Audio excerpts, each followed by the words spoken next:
Yo guys, what's going on? Welcome back. It is episode number 21 of Career Mode. Hope you were doing well. Returning today on the back of a thrilling 2-1 victory against Arsenal in the Carabao Cup. We've got loads of games squeezed in today. We've got match days 3 and 4 of the Europa Conference League. We'll have more big games in the Premier League, aiming to get our form sorted after an erratic run. And we'll also have our first scouting update of the season as well, which I'm really looking forward to from Japan, Bolivia and Sweden. Our first of many games today is Nottingham Forest away at the City Ground. Really erratic run for Sunderland. 14 points taken from our first 9 games. Perfect 10 and 10 for goals scored and conceded. So, at the moment, you don't really know what Sunderland team you're going to get. So, first game, unpredictable. Nottingham Forest away. How it lands. Yeah, it's been a really weird start to the season. Like, I think we won 3 of our first 4 in the league, and then 1 win in 5. Like, there was a point where we could potentially go top, and now we're 10th. So, we've really slowed down after a great start. And in the Carabao Cup, obviously, that win against Arsenal, no one saw that coming. And in the Conference League, we're 2 from 2. Like, at the moment, you cannot predict what Sunderland are going to do game by game. But in a way, I kind of like it. You know, it adds to the surprise of not knowing what Black Cats are going to turn up. You know, get me out of this weather, man. I absolutely cannot stand it. And as Forest come forward for the first attack. Oh, what a turn that is. And the opening goal as well. You cannot predict Sunderland right now. We are on a really poor run. The start of the season was amazing, but I don't know what's happened. We're just completely falling away. Is this the famous European hangover I've been hearing so much about? Clubs doing brilliantly in Europe, but not so much domestically. Well, Manchester United and Spurs found it out last season, both on their runs to the Europa League final. I guess Sunderland are going to have the same kind of season, it appears. Great in the Conference League, where we're 2 from 2, but ask us to win games in the Premier League, and that is a very difficult thing to do. So I have this theory that clubs in the Premier League, and perhaps other major European leagues too, are going to start prioritise winning the European competitions and trying to access the Champions League via the way of the ladder, if you will, as opposed to doing it via a league finish, just because the leagues get stronger and stronger year after year. Whereas in Europe, as we know, when the teams get through the league phase and then they have the knockout, depending on draws, they can have quite a kind draw all the way to the final at times. And I have this theory that now we're going to start seeing this. So, obviously, you win the Conference League, you qualify for the Europa League, and you win the Europa League, you qualify for the Champions League. So yeah, I have this theory that clubs are going to start thinking about doing it that way, as opposed to the old way of doing it via a league finish. It's a different way to do it. It's a high risk, but like I said, we saw last year with Spurs and Manchester United in the Europa League. Like, it's high risk, but it's high reward. Spurs finished just above the relegation zone last season in terms of places, yet this year they're in the Champions League. I think we might start seeing this for a lot of different clubs. There's Anderson, chips it, and it's 2-0. Yeah, it's too early to say forget the Premier League, but on this kind of run of form, my objective of getting to the Europa League is more achievable via winning the Conference League. Last season, for example, with Chelsea, they were massive favourites to win the Conference League in their debut season in it. And whilst I wouldn't say they necessarily walked, what a finish. Vitolo was on fire. What's that now? 7 in 10. He's got practically all of our goals this season. Only 4 goals this year have not been scored by Abdul Fatawi. But yeah, Chelsea were like massive favourites to win the Conference League. And whilst I think it would be unfair to say they walked to the trophy, there were a few games where they were just head and shoulders above the opponents. And with us, with Sunderland, we're one of the favourites to win it this year ourselves as well. And that's why I've been saying it. The board have asked to win the competition, and if we don't get to the final, that's a letdown. So for me, I'm looking at it and saying, could we finish in 5th? And even then, sometimes it might not be enough for Europa League football. Normally it would be, though, of course. But, you know, that's definitely possible. But I think we've got more chance of winning the Conference League than we do a 5th place finish. I've got to strategise this year. Well, personally, I think it's a little too early for fans to start calling for my sacking and a few boos coming from the away end. But as Postecoglou is already finding out after Thursday night, football fans are a lot more impatient than they once were. And so a string of bad results, and no matter what your reputation is, no matter how long you've been there, you already might feel as though you're on borrowed time. Another loss for Sunderland. Domestically, we are all over the place right now. Right, first 3 scouting updates. I need something positive, man. I need to lift my mood. We're from Japan. It's always a worrying sign when your first 2 players have no potential at all. But this lad could be very good indeed. Takahiro Kita And no potential tag, unfortunately. We'll keep on scouting these two. And from Bolivia, we shall continue scouting all 4 here. Not a great start from Sweden either. It's the first of a 9-month mission, so no need to panic. But I don't know if you guys are agreeing with me here, but I actually, do you know what? Let me know in the comments. What do you guys think about the youth scouting this year? Do you think it's harder? Because I must say, I'm not finding as many gems as I normally would, which is great for the realism, but it is, of course, tougher for the challenge, especially when you really want to get those youth stars in your team. Right, following game away, Czech Republic, Viktoria Plzen heading into this one here. Again, domestically, Sunderland right now, I mean, we are some tame cats, but in Europe, we are showing our teeth 2 wins in our opening 2 games in the competition. Let's make it a perfect 3 from 3 here and keep our 100% start going in the Conference League. I've said it, this is our best shot at getting to the Europa League. Next up, Viktoria Plzen. So I did a Football Manager save a couple of years ago with Bournemouth, and the link's on YouTube if you'd like to watch it. The link is on YouTube. How long have you been a YouTuber? That doesn't make any sense, you moron. The playlist is I'm great with technology, me. The playlist is on my channel if you want to watch it. It was a really great save. Oh, look at what I can do when it's not tipping it down. The playlist is on my channel if you want to watch it. It was a great save, but it's what I did in my Bournemouth save. Like I found it like impossible to break into the top 4. I think I did it once in all the years I was at the Vitality. Spoilers. And so the best way I could find of like getting to the Europa League and the Champions League was by going all the way to winning the European competitions. So I think I went to the Conference League 3 times and won it 3 times because it was just much easier than finishing or trying to finish in the top 4. Anyway, still 0-0 here, but yeah, away in the Czech Republic, it's not chucking it down. The turf is nice, it's smooth. Yeah, we're definitely going to score a couple of goals here and definitely going to win here. I'm calling it already. And I do get a lot of comments regarding Football Manager as well. And guys, I just want to say, I do see you. I do. I know how many of you guys want me to play Football Manager again. I miss the game so much, man. It's a class game to play, so enjoyable. And I would like to start doing FM content again. The problem is, I have said before, as finally Enzo Laffitte gives us the breakthrough right after the restart, I need a new computer. My computer could not handle the last save towards the end. It was glitching out when the 2D screen was on. And I was worried that the graphics card was going to get fried. And if it happened, I'd be absolutely screwed because I can't afford to buy a new machine at the moment. But if I do get enough money to buy a new computer, someone I work with actually was saying that he actually builds computers, and apparently it's a lot cheaper to do that than it is to just buy a machine, which I didn't think it would be, but it is apparently. So he has said he'd help me if I could get the right pieces, but I need the money for that. So yeah, I do want to do an FM save for FM26. I do see you guys in the comments, genuinely, and I'd love to do FM videos again. You know how much I love playing that game, but yeah, until I can afford to buy a new computer, or the parts for a new computer, I should say, then yeah, unfortunately, I won't be able to start until then.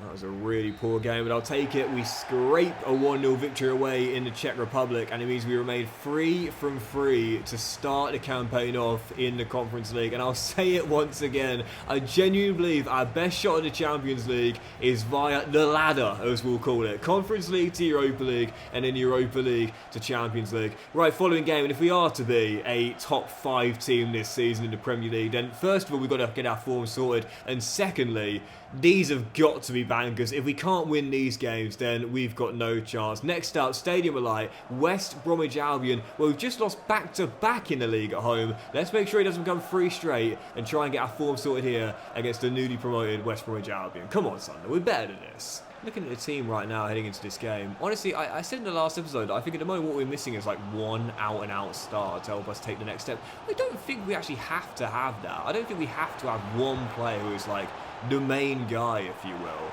And whilst that, oh, what a wonderful, oh, Tiara, what a miss. Whilst that pretty much happens in all my career modes, there's one out-and-out star, the hero, as we call him. We don't have to do it in this save. We still might be able to, you know, win things with a really balanced squad. Yeah, I don't really know what the next step is for this Sunderland team. Like what we do with the money, where we look to invest. I think really, at the moment, the reason why we're struggling isn't the lack of a star, because you can point to Fatawi's form and call him the star, but we just need to be better. It's as simple as that. That's all of us as well, collectively. And I've just got to be better. And I've just got to take more of my chances and start to tighten up as well. Right on cue, we've done the former. Adingra with the open. That's his first of the season, second of the season. Sunderland deservedly in front early. Yeah, it's normally a staple of my career modes. Like there's one player who, yeah, it's not like they're head and shoulders above everyone else, but you know who the star is. Do you know what I mean? Like you know who the main guy is. Oh, is he onside there? He is indeed. And West Brom hit back instantly. That is a terrible goal to concede that. But it might be nice to try and do something different with the Sunderland team, you know, not bring in a star or even like develop a star ourselves and just have the whole team, you know, really balanced and prove that the sum of all parts can be more important than just one individual piece.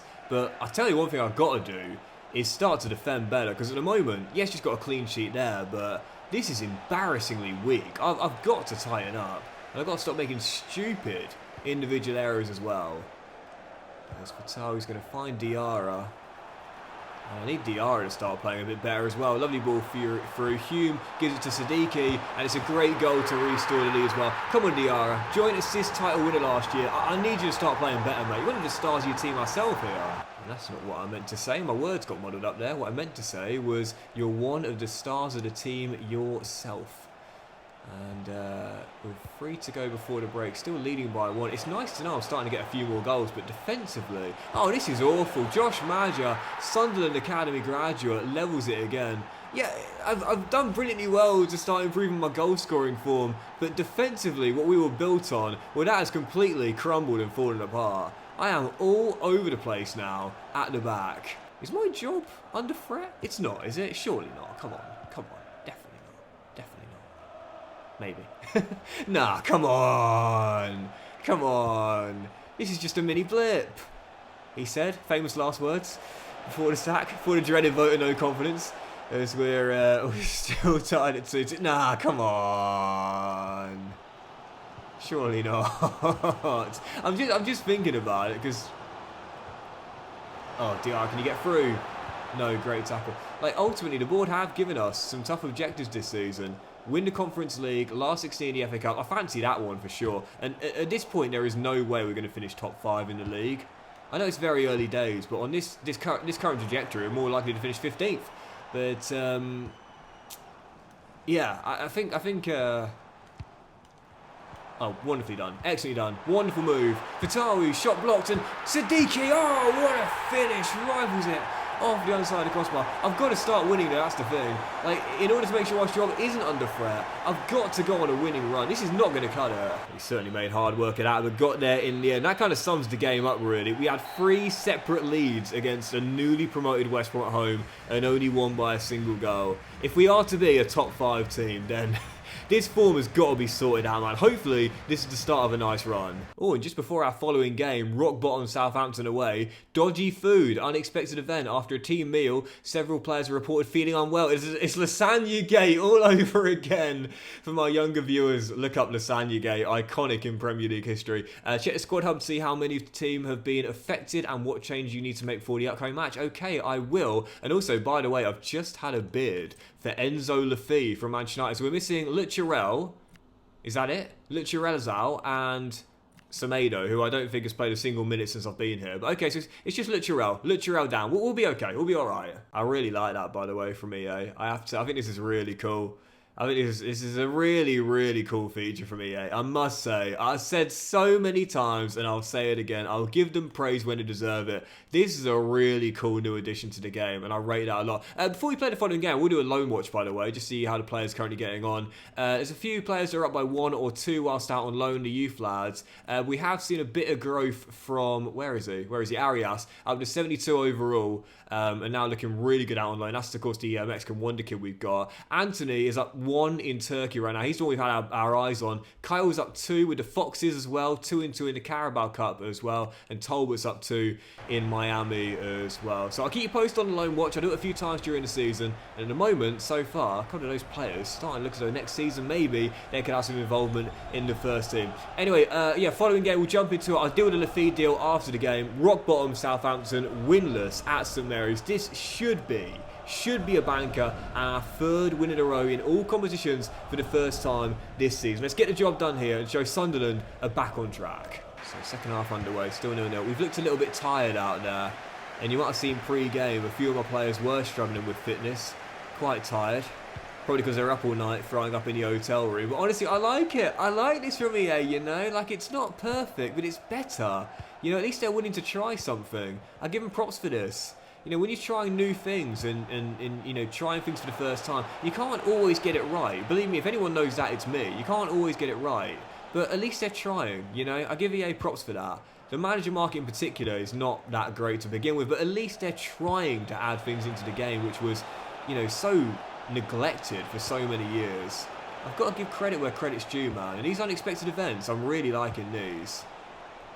And unfortunately, like I said, we've been... Oh, what a mistake. I was going to say we've been tired out there. We've been flat out there. It's why I'm unsurprised we were goalless. But when the team is bottom of the table, they are going to be prone to making errors. And last year, no team made more errors when passing out from the back than Southampton. You've just seen them do it. Who says career mode's not realistic? Tries to get it clear. Intercepted by Diarra. Wharton second a year. 1-0 Sunderland. And that's going to do it. Sunderland finding a way to win. Not at full fitness, not at full health, a little under the weather, but just about getting the 3 points. 3 straight wins, maybe, just maybe, the Black Cats are back in business. And after the game as well, Enzo, who has submitted a transfer request, as we know it's happening to almost everyone this year in career mode. 1.5 years left in his deal. He's a squad player. He's 27. He's not getting any better now. And I need to get Rig back in the team at some point. With that being the case, Manchester United putting the bid in. I'm going to go ahead and accept it as well. Enzo deserves the game time, man. Hashtag free Enzo. He deserves more for... Oh, Brentford put a bid in as well. So I'm going to negotiate with both clubs.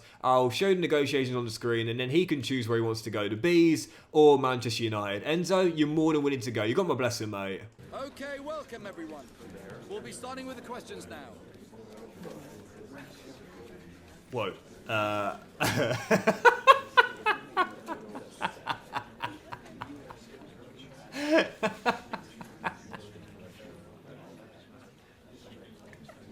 Sorry, guys. I want to see what happens when I... Oh, he sat back down. Oh, there he sat back down again.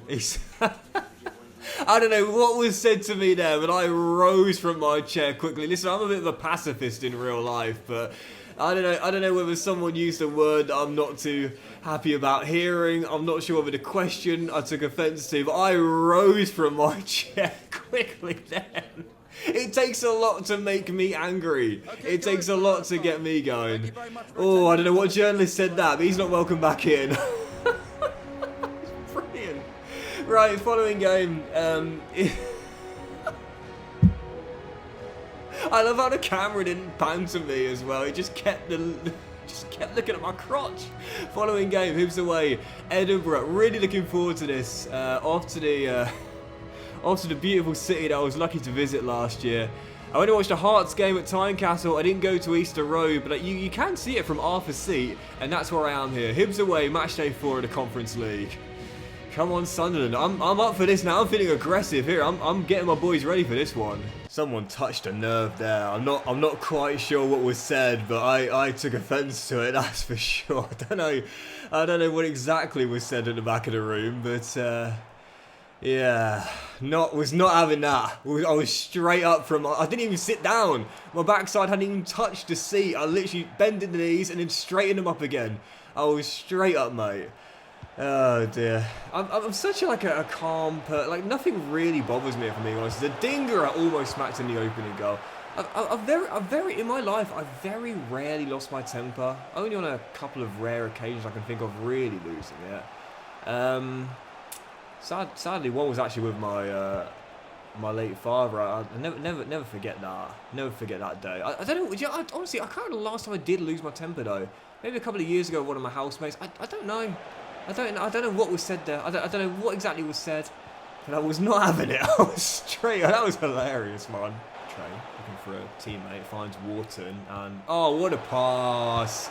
Adam, well, that is why we signed Adam Wharton. That is why I see this guy as my leader in the midfield. His passing is amazing. Actually, just watched that goal back on the replay. It wasn't as good as the pass I thought it was initially. But to be fair, Adam Wharton barely misplaces a pass for me. He's just such a great DLP. And Alderete, do you want to come back, mate? I didn't mean to. Do you want to keep going?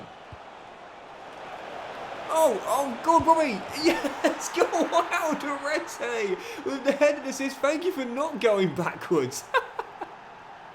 He just ran all the way like he was Mason Watson. Now, there's a name. If you know that name, I love you very, very much. Talking about Doc's heroes, there's a hero from back in the day. One of the unique heroes, if you will. The Boulder. Oh, man. Well, I lost my train of thought. No, move past it. It's been a good episode, this. Really enjoyed it. And Hibs are through for an instant response. It's 2-1. It's not over yet. My defence has got really bad. DR, nice little turn there. Flicks it through. Finds Dan Neal. Robbie holds it up. He's got Towie with him. He'll find him. Nice ball. Wonderful team goal. Again.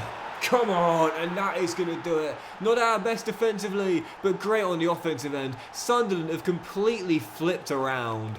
Yeah, we're starting to score a bit more now, and even though we are conceding more as well, I'm happy with that compromise because it does lead to more realistic GD. A 3-1 win away at Edinburgh though. It's our 4th win in a row in all competitions, and I don't want to jinx it, but maybe the Black Cats are back to their best as we are 4 from 4 in Europe. Right, I'll try and squeeze in a couple more games today. Next up, Man City back at the Stadium of Light in the Premier League, and this is the big test. We might have scraped 1-0 victory against the Baggies and the Saints, but heading into this one here against Manchester City, we'll do very well to make our winning run extend to 5 in all competitions. Back in the North East, Man City next up.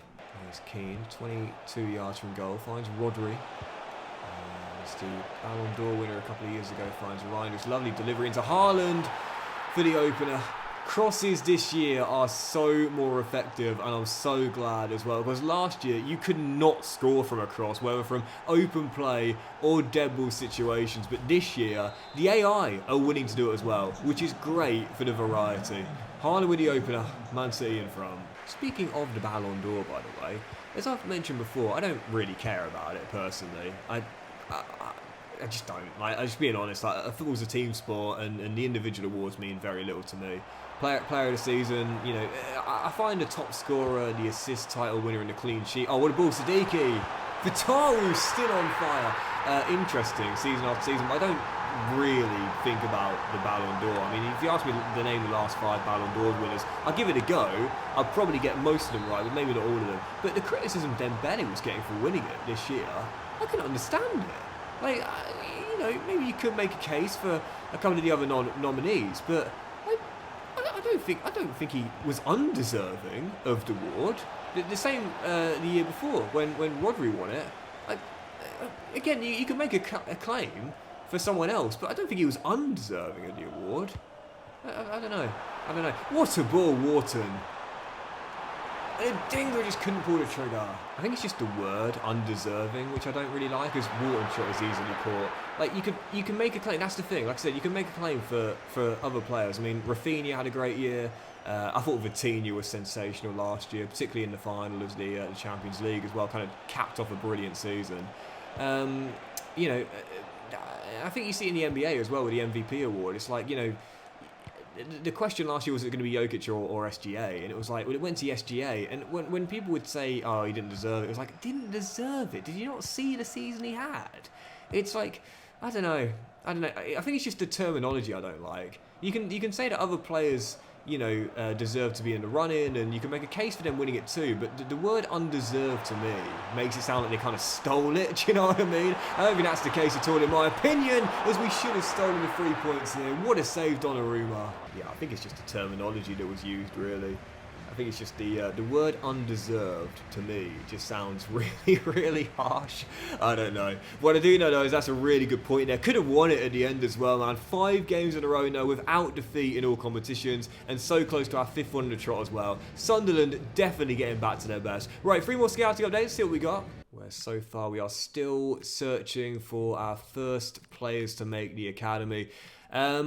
This guy looks pretty decent, Alfonso Ramirez. We'll keep scouting him for now. But, yeah, like I said earlier, man, I definitely am finding the youth scouting a lot more challenging now to pick up what we know are going to be certified gems. But credit EA, because whilst it has made it more challenging, it is certainly a lot more realistic. Right, final game, we'll jump into it. It is Brighton away on the south coast. Heading into this, again, nice little mini unbeaten stretch from the Black Cats. No defeats in our last 5 in all competitions. Now let's make it 5 wins in our last 6 and possibly get back in the European place here as we have to get back to winning ways in the Premier League. We've only had, I think, 2 wins in our last 8 games or something, so need to return to form here. We're a big 3 points away on the south coast. Brighton away, our final game.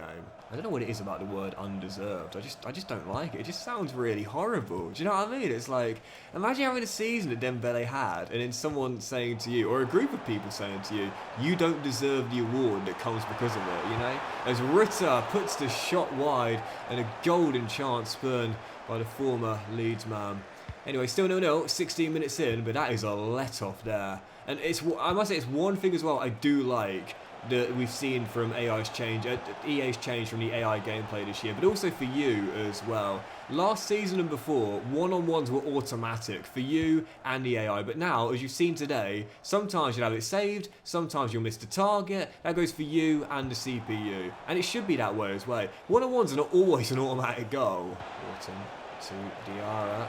Slips it through. Siddiqui must finish out. Oh, just about. I was going to say, he sort of mishit it a little bit, but in a weird way, I think it flummoxed the keeper.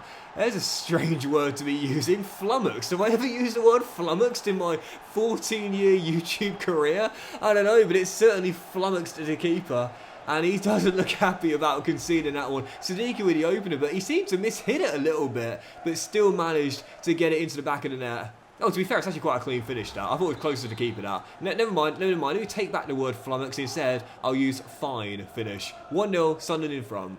And as we're into the final few minutes, just trying to see this game out, it will be our 5th win in 6 and unbeaten in this stretch as well, as Sunderland are getting back to their best and long overdue as well, with what is going to be a big 1-0 closeout win away against Brighton. That's going to do it. And speaking of Brighton as well, guys, as I close today's episode out, I do want to say, firstly, thank you for watching. Really hope you've enjoyed it. If you have, then please drop a like. But on the subject of the Seagulls, the club have just released a brilliant video on male suicide prevention and male mental health. I highly recommend you guys check it out. It is a little bit emotional, especially for those of us that have mental health issues and have suffered through suicidal ideation, in my case a suicide attempt many years ago now, but I highly recommend you guys check it out. I'll leave a link to it in the description down below. It's a bit of a tearjerker, but definitely worth a watch for anyone that is struggling with male mental health or knows anyone that is struggling with male mental health. You're not alone, believe me on that, and I know I'm not alone when I've got you guys as well. Thank you for watching there, guys. Much love to you. Have a brilliant Saturday night. I'll try and do another double upload day tomorrow, and we'll return with match days 5 and 6 in the Conference League, more big games in the Premier League, and the Carabao Cup quarter-final away at Liverpool, where I cannot wait for that as the backup brigade aim to pull off another shock. Have a great day, guys. Much love to you, and I'll see you for the next episode very soon.